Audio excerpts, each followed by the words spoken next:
Okay, so the next question. Matt is on a work experience at the supermarket and records the temperature of the oven for every 5 minutes, and he draws this graph for his work experience report.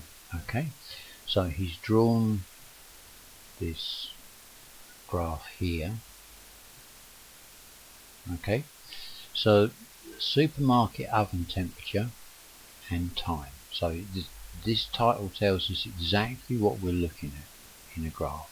Okay, now on the vertical axis, okay, we have the temperature in degrees Celsius, and along the bottom on the y-axis we have the time in minutes. Now whenever I look at any graph, I always look to see what all the values are of these little squares. So from 0 to 5, this would be 5 minutes, and we can see that every little square here must be 1 minute.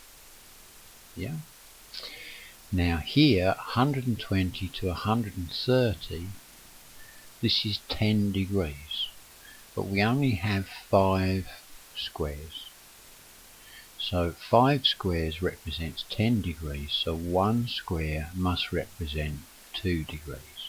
Okay, now I might not need this, but it's always worth doing. Okay, so now I understand what I'm looking at. We can look at the question, and it says here that the oven temperature needs to be 190 degrees C to roast the chicken.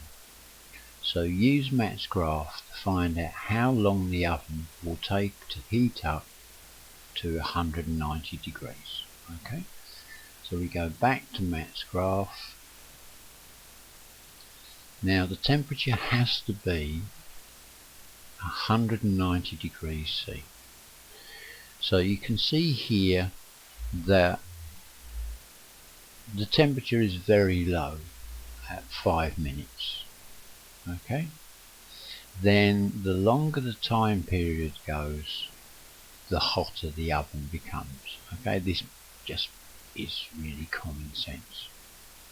So all we need to do is run a line from 190 degrees along here until we hit the graph, or we hit his line, and then drop down, and that will tell us how long the oven will take. Okay, so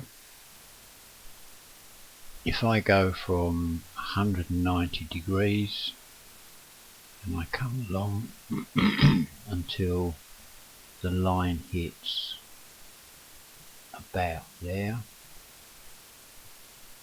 okay, and then I just drop a line here.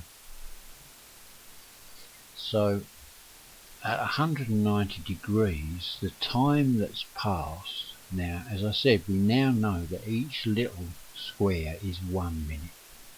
So we've got 20, 21, 22, 23 minutes.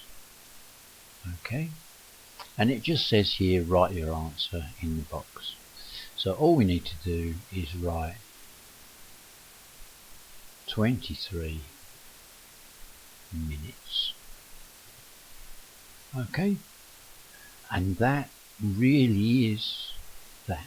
There's nothing more complicated than that. Okay, it just, when you're reading the graph, make sure you know what you're looking at and what all the little squares actually mean. Okay, so we'll move on to the next one.